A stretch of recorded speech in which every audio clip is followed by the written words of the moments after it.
Tech Sounds presenta Ola de Salud.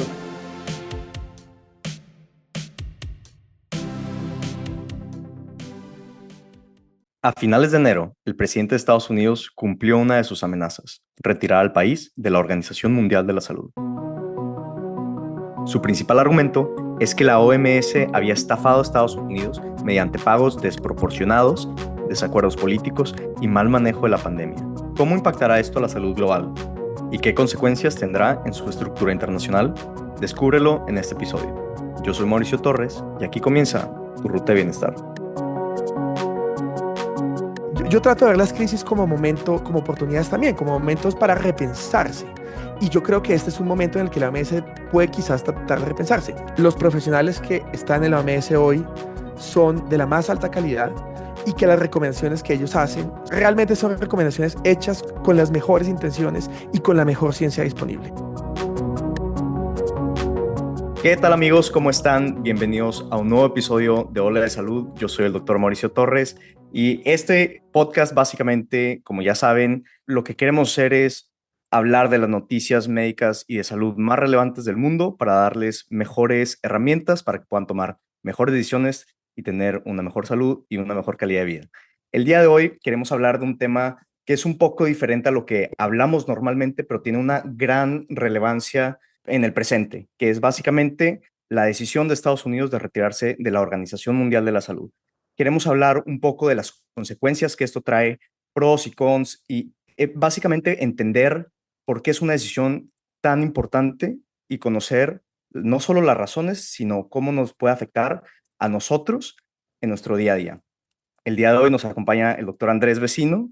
Andrés, muchísimas gracias por acompañarnos el día de hoy. Hola Mauricio, ¿qué tal todos y todas? Gracias por la sintonía. Andrés, ¿nos podrás platicar un poco a todos los que nos están escuchando un poco de tu trayectoria? Seguro, yo soy originalmente médico, a partir de ahí hice una maestría en economía, hice el doctorado en sistemas de salud y economía de la salud, trabajo como profesor e investigador en la Escuela de Salud Pública de Johns Hopkins desde el 2018 y entre otras cosas hago el curso de globalización en salud donde tratamos justamente este tema del cual vamos a hablar, así que contento de conversar al respecto. Perfecto, muchísimas gracias. Yo creo que todas las personas que nos escuchan han escuchado sobre la Organización Mundial de la Salud, pero puede llegar a ser como un ente un poco, pues, difícil de concretar exactamente lo que hace. ¿Nos podrás explicar un poco qué es lo que hace la Organización Mundial de la Salud? Claro que sí, Mauricio. Y eso es un tema importante porque en la medida en la que los ciudadanos saben qué es lo que hacen las instituciones es cuando las empiezan a apreciar, ¿no? La Mundial de la Salud, digamos que tiene un precedente. Y piensen en las conferencias sanitarias internacionales, que eran unas conferencias donde se reunían los gobiernos. Y esto, estamos hablando de mediados del siglo XIX, Claro. donde se reunían para coordinar procedimientos de cuarentena. Muchos de quienes nos escuchan saben que la humanidad ha pasado por varias epidemias devastadoras. Estamos hablando de sarampión, viruela, peste bubónica, influenza, que han diezmado las poblaciones enteras, países enteros. Y a raíz de esto, digamos, como una forma de ver cómo se balanceaba el comercio y la salud, se empezaron a coordinar justamente las cuarentenas. Básicamente es, si estamos trayendo pieles de Asia, las vamos a tener en cuarentena en cierto tiempo para que no haya pulgas, ¿no? Que potencialmente transmiten la fiebre bubónica, cosas así. Y digamos que eso existía desde mediados del siglo XIX. A través del siglo XX, más o menos hasta el inicio de la Primera Guerra Mundial, ahí para un tiempo y después hubo algunas otras que después pararon durante la Segunda Guerra Mundial. Y después esas conferencias se, digamos, finalizaron para convertirse ya no en una conferencia solamente, sino en una institución que hacía parte de las Naciones Unidas, que se fundó en 1948, que es la Organización Mundial de la Salud, que tenía, entre otras, la función de continuar vigilando la seguridad sanitaria, las enfermedades infecciosas, etcétera, pero también coordinar esfuerzos en salud a nivel global. Estábamos en un momento, digamos, de la posguerra, donde los países, digamos que había un intento por coordinar acciones entre todos y tenía sentido hacerlo en salud. Entonces ahí nace la OMS, que ha existido desde entonces, y pues podemos hablar un poquito más, si quieres, Mauricio, de lo que hacen. A mí me interesaría un poco saber hoy en día, ¿qué hace la Organización Mundial de la Salud? Claro. Hace muchísimas cosas, pero así como las más importantes o algunas funciones que las personas tal vez no saben que eso es lo que hace la Organización Mundial de la Salud. Claro, pues en consistencia, digamos, con ese pasado, la OMS ha continuado coordinando esfuerzos, particularmente en temas de, por ejemplo, enfermedades infecciosas y respuesta a epidemias, ¿no? Y el ejemplo de esto es que fue la OMS la que coordinó la creación de lo que se conocen como las normas sanitarias internacionales, que se hicieron en el 69 y después se actualizaron en el 2005, después del primer brote de coronavirus que hubo en el 2001. Entonces, esos esfuerzos de coordinación que hace la OMS son muy importantes porque facilitan que los países puedan ponerse de acuerdo en cómo responder a potenciales enfermedades infecciosas. Ese es un tema, digamos, que ellos hacen. Otro tema Ujú. importante es el de recolectar datos, ¿no? Y consolidar datos. Eso lo vimos muchísimo durante la pandemia, cuando la OMS se concentraba en consolidar información en ese momento que estaba saliendo día a día sobre efectividad de las vacunas, efectividad de tratamientos específicos como los del Recovery Trial y digamos, otro tipo de cosas que eran importantes para saber cómo tratar a las personas que en ese momento se estaban enfermando de coronavirus. Otro Ujú. tema importante que hacen es asistencia técnica. Van especialmente a países de medianos y bajos ingresos con los recursos que se tienen y se hace asistencia técnica en calendarios de vacunación, en cuáles son las medidas más importantes para reducir la mortalidad infantil o la mortalidad materna en un país donde hay un pico, cómo tratar un problema específico de salud como el tabaquismo.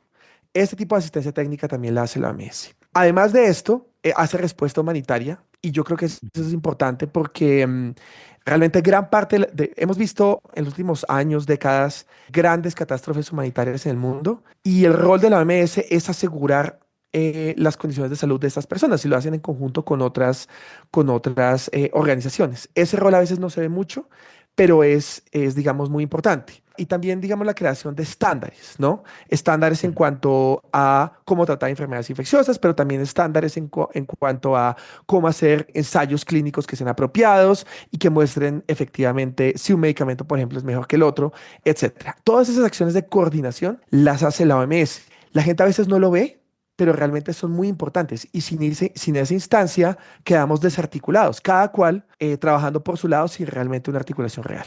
Que yo creo que este es un punto muy importante porque después de pandemia las personas o sea, se dieron cuenta de que muchos de los problemas de salud en el mundo trascienden fronteras. No es un tema de cada quien por su cuenta. Entonces es muy valioso que haya un organismo, pues no tanto regulador, pero coordinador de todos este tipo de esfuerzos, ¿no? Absolutamente. Habiendo visto como todos estos roles y funciones que muchas veces juegan o se hacen detrás de la cortina, ¿cuáles son algunos como de los argumentos que tuvo Estados Unidos para decidir retirarse de la OMS? Pues mira, yo creo, eso que dices es muy importante y lo mencionaste antes, es un órgano articulador, no es un órgano regulador, ¿sí? Ujú. La OMS no es un ministerio de salud, la OMS no le puede decir a los países hagan X o hagan Y. Lo mejor que puede hacer es sugerir que los países hagan X y Y. Y ya queda en la soberanía de los países decidir qué hacen. Y eso fue lo que vimos en la pandemia. La OMS, digamos que emitía unas guías que uno puede ser crítico de ellas. Algunas quizás fueron muy lentas, funcionaba con mucha burocracia, recibía mucha presión de diferentes países. Eso hizo difícil que trabajara durante la pandemia, pero bien o mal funcionó para más o menos coordinarnos durante la misma. Lo que dices o sea, creo que es importante destacar también el rol de la observabilidad es crucial acá. Los Ujú. ciudadanos quieren instituciones que están viendo que hacen algo por ellos. Claro. Y realmente los ciudadanos no vimos, con los ciudadanos, digamos, que no trabajan en salud, no vimos a la OMS hasta la pandemia. Y muchos podrían decir que el rol de la OMS no fue el mejor durante la pandemia. La pregunta que da es, ¿qué hubiésemos hecho sin la OMS, ¿no? Y esa respuesta nunca la tendremos. Pero realmente ahí está el rol de la observabilidad, ¿no? ¿Qué tanto los ciudadanos aprecian una institución porque ven que hace algo? Y Claro. definitivamente nos enfocamos mucho en ver, digamos, los errores que cometió la MS, que es cierto que cometió.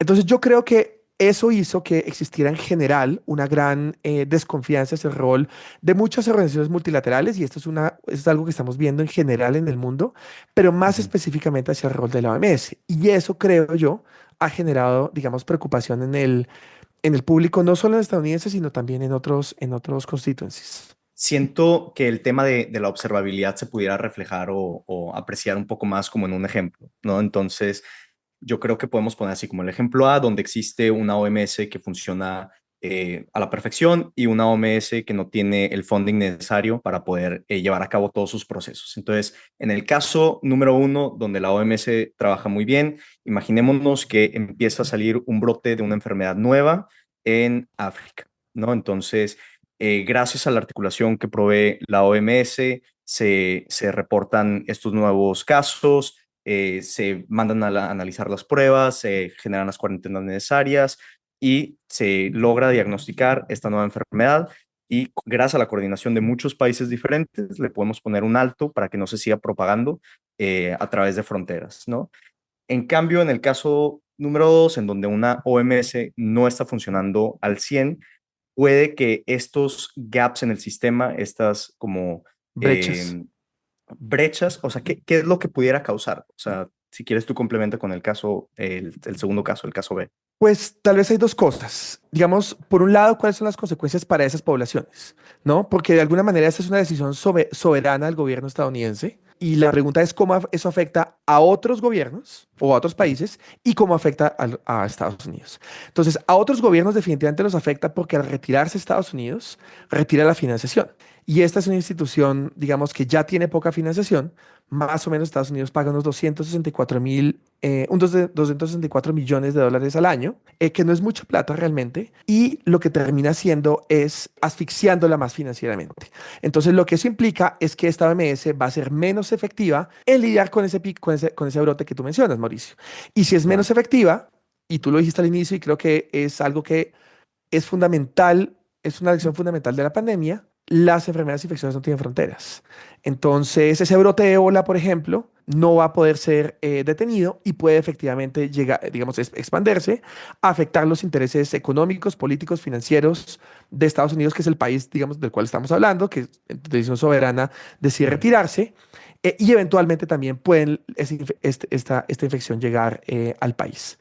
Em, Eso, digamos, en ese aspecto específico, en cómo afecta la salud de los países afectados y también de Estados Unidos. Pero también hay otros aspectos donde creo que sí afecta a Estados Unidos en el siguiente.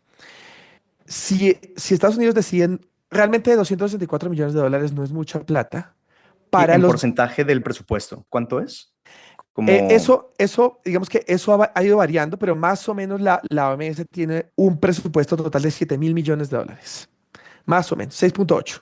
Y de estos 264 son contribuciones obligatorias, más 442 que han sido contribuciones voluntarias, ¿no? Cuando el gobierno de Estados Unidos dice, yo quiero financiar programas de polio, por ejemplo. Entonces va y financia programas de polio. ¿Por qué financia programas de polio? Porque si no eliminamos el polio, que hoy en día solo lo hay en 3 países del mundo, el polio puede volver efectivamente a Estados Unidos. ¿Cierto? claro. Entonces, por eso digamos que tiene sentido estratégico, ya es una perspectiva utilitaria, digamos, ¿por qué hacer esto? Pero también suponga que hay ese brote que tú mencionas, Mauricio, de ébola, chikungunya, Zika, cualquier otro de los recientes COVID, de los recientes patógenos que hemos visto, Estados Unidos cree que hay una decisión específica que se debe tomar. Si Estados Unidos no está en la OMS, no puede hacer parte de ese proceso de decisión. No puede estar sentado en la mesa. Y estar sentado en la mesa definitivamente para contener una pandemia, un brote o las consecuencias sociales, financieras, políticas incluso de un brote como este, es fundamental poder estar sentado ahí. Entonces, los 264 millones de dólares realmente no son mucha plata si uno considera el efecto que ese dinero tiene. Ya planteándolo de esta manera, ¿cuál, o sea, por qué están dejando ir esa posición, ese asiento en la mesa? ¿Es meramente un tema económico o va de acuerdo como a los recortes de presupuesto que ha tenido Estados Unidos durante esta nueva administración? Y otra pregunta añadida a esta es, a mí me preocupa un poco el hecho de que esta decisión de Estados Unidos motive a otros países a hacer lo mismo. Y ya lo vemos con el caso de Argentina, ¿no? Que también ha deseado retirarse. ¿Crees que pudiera llegar a ser un problema, un efecto dominó que desencadene la decisión de otros países? Puede pasar y es un gran punto, Mauricio. Yo creo que, de nuevo, yo creo que Hay críticas sobre cómo ha funcionado la OMS, ¿no? Hace mucho tiempo. La OMS, digamos, tiene, como muchas agencias de las Naciones Unidas, no es la más eficiente en su funcionamiento. Y en la pandemia vimos que en una situación muy veloz, muy fluida, fue muy lenta en actuar. Y eso generó críticas, ¿no? Y esas críticas son válidas. Sin embargo, la mejor forma de solucionar eso es ser parte de la toma de decisiones, estar ahí y contribuir a, por ejemplo, reformar la OMS. Eso es algo, digamos, que se podría hacer. Claro, Yo creo que parte, digamos, de la molestia es porque, y ahí sí creo que hay quizás una falla en la OMS, es que yo creo que es importante que demuestre su valor, ¿no? claro. O sea, de nuevo, no son muchos recursos para un país tan rico como Estados Unidos, pero sí creo que la OMS puede hacer un mejor trabajo en demostrar su valor. Eso por fuera, digamos, de consideraciones específicas sobre lo que ciertos líderes específicos pueden pensar sobre las recomendaciones de la OMS, sobre la ciencia. Yo creo que en general es inteligente para la OMS replantear cómo funciona y cómo ser más efectiva. Y hay un punto importante, Mauricio, y es que la OMS es un espacio diplomático, Claro. como las otras agencias de las Naciones Unidas. Si Estados Unidos, que contribuye bastante al presupuesto, se va, otros países van a poder ser partícipes y cubrir ese vacío. Recordemos lo que pasaba durante la pandemia cuando países que produjeron vacunas, de hecho, empezaron a engancharse en lo que en el momento se llamó diplomacia de vacunas, ¿no? Ujú. Varios países lo hicieron, producían vacunas, de hecho, exportaban más vacunas de las que daban para sus propios países porque enganchaban en esta idea de la diplomacia de vacunas. La salud es nuestro bien más fundamental. Ujú. Y cuando se trata de salud, la diplomacia puede ser bastante efectiva. Entonces, si Estados Unidos se retira de este espacio, alguien va a llenarlo. Uno puede estar o no de acuerdo con los países que llenen ese vacío, pero más allá de eso, estratégicamente, utilitariamente, desde una perspectiva de Estados Unidos, no es lo mejor ceder ese espacio porque ese espacio después difícilmente se puede recuperar. Creo que tocaste un punto muy interesante que es justamente cuando hay un problema, no te levantas de la mesa y te retiras, te sientas y lo solucionas. O sea, pensemos todos los que nos están escuchando en cuando hay problemas en la casa, es un tema de estilos, pero normalmente a mí lo que me gusta es sentarme y resolverlo, platicarlo. Si hay que hacer una renegociación o como tú dices, Andrés, o sea, cambiar la forma en la que opera la OMS, pues que así sea, pero no te retiras tú de una negociación, especialmente cuando son de temas tan importantes. Andrés, se nos está acabando el tiempo, pero te quiero hacer una última pregunta. Pareciera ser que esta decisión de Estados Unidos pudiera llegar como a quitarle un poco de seguridad al público en la efectividad y en la confianza en la OMS. ¿Qué mensaje le darías a todas las personas que nos escuchan sobre justamente, o sea, mencionas que la OMS necesita hacer un mejor trabajo como para justificar su existencia y su uso? Eh, ¿Qué le quisieras decir a todas las personas para decir, ustedes tranquilos, la OMS tiene un par de fallas, pero funciona bien? Estos son así como las cosas más importantes que ha hecho la OMS de erradicar cierto tipo de enfermedades, a como así como las historias de éxito más importantes de la OMS que pudiéramos ver hacia el futuro. No, pues recordemos que la viruela es una enfermedad erradicada gracias a los esfuerzos coordinados, entre otras, por la OMS. El polio es una enfermedad que solamente hay en 3 países hoy en día, gracias a los esfuerzos de la OMS. Y muchas otras enfermedades las hemos visto reducidas por esta razón. Las guías sanitarias internacionales son gracias a la OMS. El acuerdo marco para el control del tabaco que puede haber sido en parte responsable de la reducción del tabaquismo en el mundo, es un acuerdo que hizo la OMS. Entonces, la OMS ha hecho un gran trabajo realmente. Lo que pasa es que sí creo que está en un punto en el cual necesita reconsiderarse como institución. Yo trato de ver las crisis como momento, como oportunidades también, como momentos para repensarse. Y yo creo que este es un momento en el que la OMS puede quizás tratar de repensarse. Yo no lo sé, pero existe la posibilidad, eso yo estoy especulando, de que el gobierno estadounidense realmente lo que esté tratando de hacer no sea simplemente salirse, sino buscar su participación como un leverage, como un apalancamiento de una negociación para una reforma. Digamos, supongamos que ese puede ser el caso. Y si ese fuese el caso, tal vez sería algo positivo. Solamente esperemos que así sea. Pero lo que sí puedo decir es que los profesionales que están en la OMS hoy son de la más alta calidad y que las recomendaciones que ellos hacen realmente son recomendaciones hechas con las mejores intenciones y con la mejor ciencia disponible. Y eso lo vimos en las vacunas para COVID. Piensen nomás que las vacunas de influenza hoy son coordinadas gracias a la genotipificación que hacen y que consolida la OMS, entre otras agencias. Entonces, tenemos una gran capacidad ahí. Toca replantearlo, creo yo, como institución, pero eso no quiere decir que debamos desaparecerla. Yo espero realmente que en el mediano o largo plazo lo que tengamos sea una OMS más fortalecida, pues saliendo de esta crisis. Pues ahí lo tienen. Este es una serie de eventos que se sigue como evolucionando en frente de nuestros ojos. Entonces vamos a estar teniendo que todos mantenernos muy atentos de las noticias, ver qué pasa y esperemos que siga habiendo un mundo en donde la OMS existe, participa y le puede dar un voz y un voto a todas las naciones y a todas las personas de este mundo.